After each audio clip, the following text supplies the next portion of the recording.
ukiangalia music back then, hata in terms of just music videos, they were very simple. Msichana kuvaa amevaa, it was just jeans and a top. Hata kunengweo kiuno bado ilikuwa not too, compared to now, most videos have to be edited when they come, especially to media houses. Yes. We just can't play them out like that. So in terms of content, do you feel like it's really a positive thing or it's a negative thing, especially to kids growing up listening to such? Well, you have to understand, now again that you're talking about content, yeah. I think just to be honest, it's the media that prepared us for this. Yeah. You see, because the media used to play that one that you're calling just a normal top. Yeah, it was just a normal top. Fitting tight jeans. And that time, not everyone was comfortable with that. Yeah. So now, with the whole vibe of social media, music can be accessed on YouTube. People don't really care about TV to be able to get their following. Because, I just need my song to trend on YouTube, and then certain stations will decide if they're playing, but people just know as long as I'm trending, that it means I have an audience. So their target right now is not really TV, their target right now is social media. Yeah. And just the kiddies is saying they don't care about the moral that they want to share. Yeah. And then remember, we're just looking for to be able to trend and people to talk about us. Yeah. And the more that you're going to hate on their songs in terms of maybe the government or maybe KFCB deciding that this song should be banned from, that makes them more popular. Now everyone is going to search for the song, and that's just what makes them happy. Just to see what it is they missed and then out. You have to remember that the particular generation that is doing the music that we feel maybe is not appropriate are not really after the money. They're not doing music for the money. They're doing music for the hype. And that hype does it better for them than getting an endorsement. So them, it's simply the hype, and that's what is going to build up. After some time, you'll notice that they'll change their style of music. That's why now you hear people are getting born again and changing the sound of their music. But that's just a process. It's a phase that now with the whole social media vibe we have to go through. But I just feel that it's a transition that has to happen, and it will happen. And then after some time, the style is also going to change. People are not going to be happy with the new sound. Some will be happy with the new sound, but it's a process, and again, as the whole industry evolves. But the idea, my recommendations is that let's just open it up for everyone so that the audience is able to decide. If I want to listen to this kind of music, where do I find it? If I want to listen to this kind of music, where do I find it? If the media can be more proactive in terms of giving that accessibility to this music. But I think social media is already doing that. But any artist who wants to push their agenda and their brand have the tools to decide to do that. Kidis, unaonaje in terms of content? Ndio. Unaona wewe nyimbo zako ungetoa nyimbo zenye watu wamevaa bikini wana nengua alafu the words pia zikwe ile 3/4 ya body yao iko nje. Yes. Tunapata tabu sana na hiyo style kwa sababu kama alivyosema bro, yani wanafanya hawa target TV, wana target social media na hiyo fame. Mimi huwa naangalia kwa sababu hiyo fame inawaharibia sana, kwa sababu mtu anakuwa yuko juu lakini still anateseka. People are suffering outside there. Wacha nikwambie. Hizo faking wanafanya kwa nini, wapi ndio zinatuharibia huu muziki, kwa sababu kitambo 8 years ago nilikuwa wale tulikuwa tunashinda kwa corporates, corporates ma road shows, unasikia tumeenda 4 days, tumeenda Nyanza, tumeenda Central. Nini mlikuwa mnaona hizo vitu, hakuna saizi. Kwa nini? Kwa sababu corporates zimekimbia hizo content. Hiyo content ni fake. Hakuna kampuni itakupatia product yake ukaiuze mashinani ukiwa wewe ni mchafu. That's not possible. Am I right? So kumekuwa na hali ngumu sana kwanza ya biashara huo. Muziki usione mtu pengine there are groups, there are 4 ama huyu uko peke yake, huyu uko hivi. Wakienda show wanapewa this much, wanagawana. Yani ukiingia mtaa wana flows, hizi party after party. Yani generation yani nasikia huruma sana. Nasikia huruma kwa sababu I feel like ni kama ndugu, ni mtu wangu, ni kama tumezaliwa tumbo moja. Natamani muweke chini. Okay, nimekaa chini na ambia msishtuke na hii fame. Mtakuwa depression baadaye. Tumeshaona watu wengi kweli wameingia katika mtu hata ameingia kwa madawa ya kulevya, wana wengi, have seen so many of them. Dar es Salaam here, in Uganda pia. you guys know what happened to them kwa sababu hiyo fame. Ukiweka fame kwa kichwa itakuangusha vibaya sana, mwisho wake ni mbaya. Lakini ukiweka kuna tofauti ya kujua unachokifanya na kufanya unachokijua. Kufanya unachokijua ni kufanya kitu ambacho wenzako wanafanya. Kujua unachokifanya kinatoka hapa. Umeelewa? Kwa hivyo content hatuna. Hizi ukipeleka video kama hivyo unakuta unashangaa venye imeeditiwa pati ya mbele inakuja nyuma, hii nyimbo ni aje, how comes? Mpaka lip sync inakuwa tofauti kwa sababu kuna uchafu pale ndani. Na hiyo mtu kama mimi yani naifurahia sana nikiona hivyo kwa sababu, lakini pia ni the media kama vile bro amesema hapa, ni media wenyewe kwa sababu Kenyans ama binadamu ukiwapa kile kitu unawapatia ndicho wanapokea. Kwa hivyo media mnapowapatia vitu kama hizo wanazipokea. Binadamu ukimwambia hili jiwe hili ukilala nalo kitandani siku 7 utapata milioni 10. Binadamu atachukua lile jiwe ataenda lala nalo apate milioni 7. Kwa hivyo media pia ni hivyo tu, yani sijui sitaki kuongea vibaya kwa sababu mnatusaidia sana. Yani it's all about win and win. Lakini pia muangalie ili msiue, kwa sababu before watu walikuwa wanaenda Kora Awards South Africa, kenda Nameless walikuwa wanaenda German. Hapa alikuwa anatoka Nameless, Tanzania alikuwa anatoka Juba Nature, wanaenda German. Nowadays hizo vitu hakuna bana. Sasa hizi kuna hizi vitu zinaitwa sijui nini, unaenda Amerika za jamaa fulani. Ni ile I know you. Sasa ni aje yaka kijana wangu. That is not good. That's not musically. Ndio, that's not good. Kwa hivyo hatuendi sasa hivi, tumekuwa local. Before we were international. Sasa hizi tumekuwa local. Mtu asikudanganye. Mtu anakijiita international ni yeye anajipamba kwa sababu because he's an artist ama she's an artist, anataka kuongea yeye ni nani. Nini wana floss. Lakini international tumekufa. Seriously. Tumekufa. Fila, you mentor very young kids. Yes. Would you say you're trying to lead them to a certain direction, or you let them just be them? If someone comes with an idea and they want that new Gengetone, yes. Unamwacha ama unamadvise, unamwambia listen. Would you let them do what they want, or you'd say you're really trying to draw them into a certain direction? I think it's an important question, and the truth is it all boils down to the foundation that we give these kids. The Gengetone generation that we're having right now was fed some kind of music. You know, that's the influence that they got, and they've just it has just evolved and become something else. So we can't entirely blame them, because this music came from somewhere, and it was fed to them by the media that time, because they weren't consuming social media that time. But now they're the ones who are running social media with their content. For me and my mentorship programs, I give them the tools. I show them what has worked for me. And I give them examples of where it went wrong for me when I tried to do that kind of music and maybe portray myself in that kind of way. I also give them examples of friends of mine who I've given them maybe a timeline of maybe 10 years of look at the journey of this particular artist. Did they have that longevity because they were doing this kind of music and they believed in this? And then now I give them mine and I give them the options. And then now, once we give them the tools, they decide what direction they're going to take. Because again, artists are appealing to different kinds of audiences. We won't be able to dictate that we want everyone to do gospel, we want everyone to do emotional music. We just want to open it up to everyone. But now the foundation in terms of, first of all, musicianship. We want to make sure that there is good, great musicianship. We want to make sure that, people can actually even mentor others and the process. And the moment you think about even the future and the future generation, then you'll be able to be careful in terms of content that you put out. You'll be more sensitive to what it's doing to the community. Because yes, we have these artists who are doing very well. Yes, they have the numbers, and then everyone is calling out for them to perform at the local events, but it's not working for them even money-wise.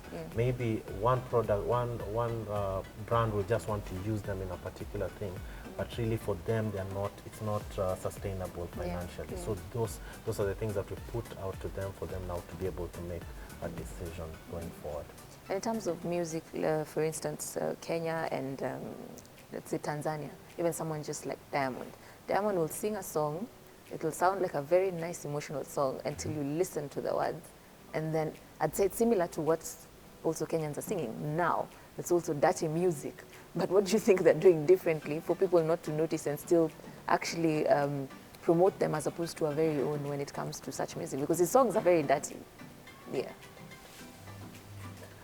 Well, when you're talking about dirty music, and then, well, the question is the artistry against now just being crude. Yeah. I feel that the Kenyan artists were coming out as just a bit crude. Yeah. But I still have a problem with, personally, you know, I still have a problem with vulgar music, whether it's been done in an artsy way.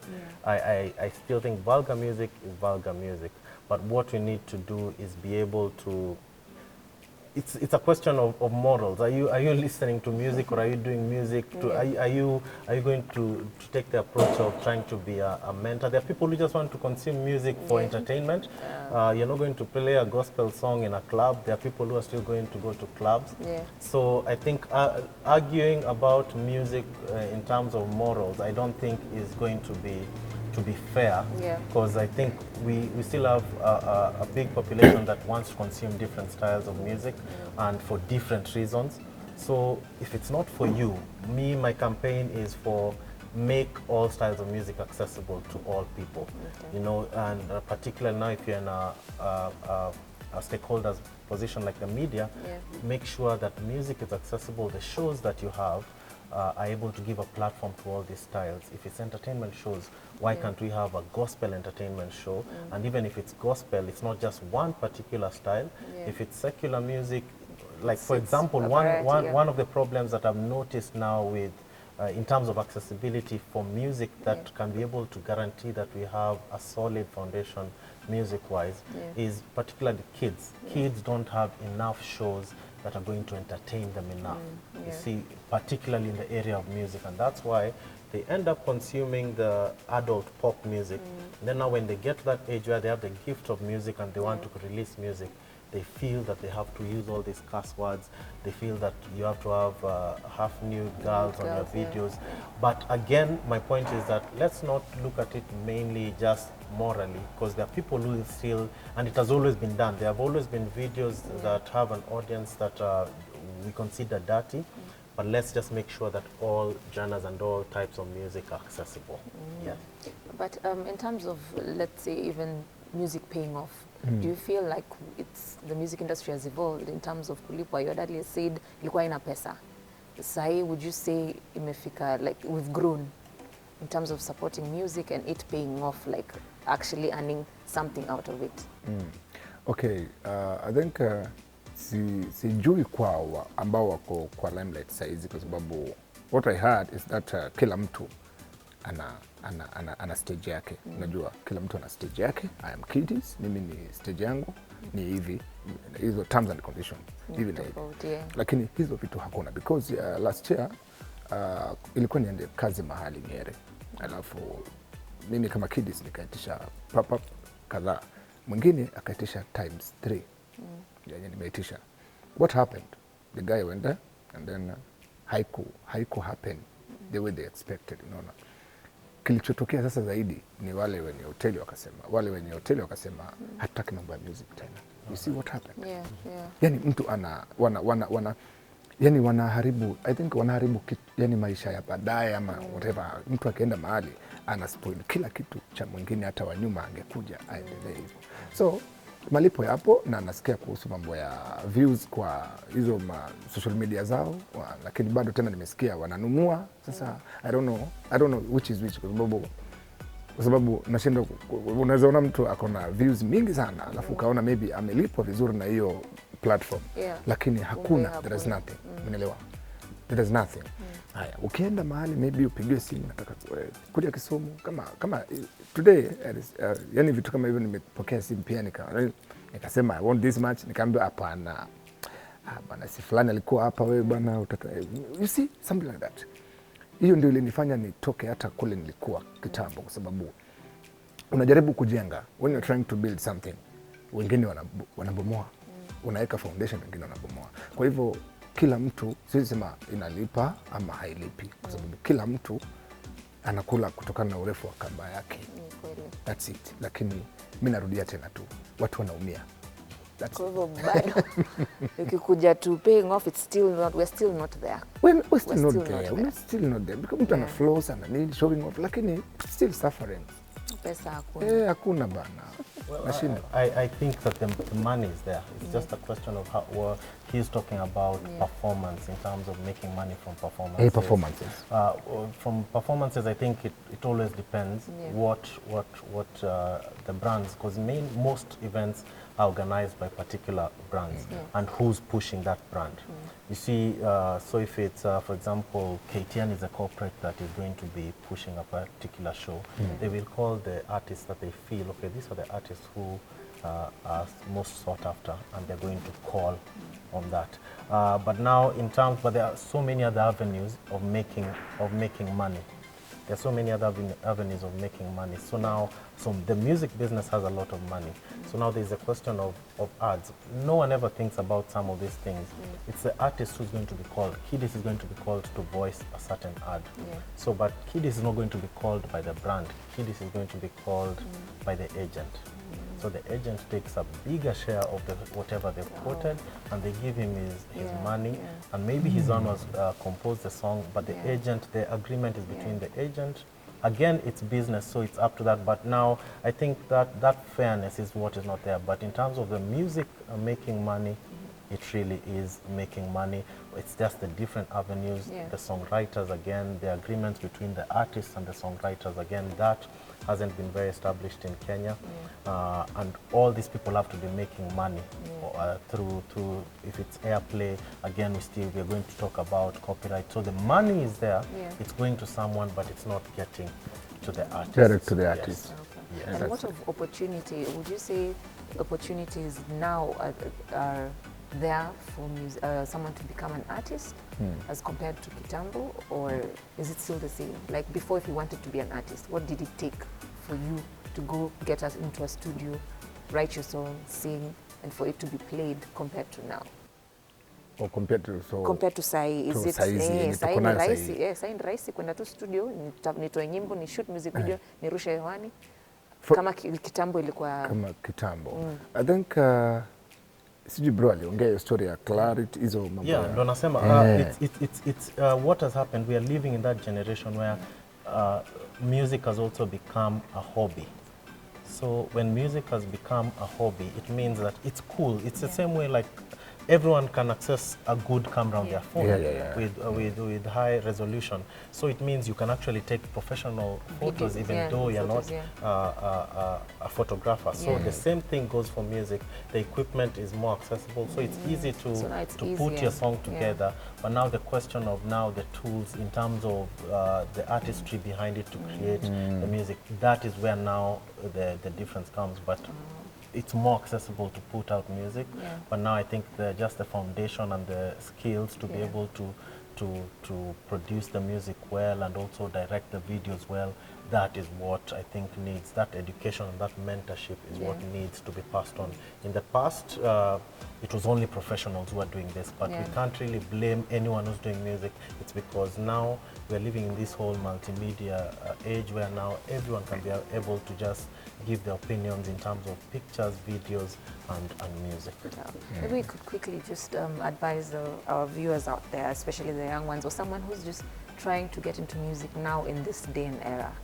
What would you tell them? I mean, music again is a career just like any other career. There are people who look at you in the media, they think, oh, this is so cool, this looks so good, all this, you're pampered all the time, but they don't know the hours that you spend, you know, preparing for the show. They don't know about the crew that is behind the scenes, the many decisions that have to be made. So I think music, the same thing happens for music, particularly if you want to do it professionally and you're not just after the hype.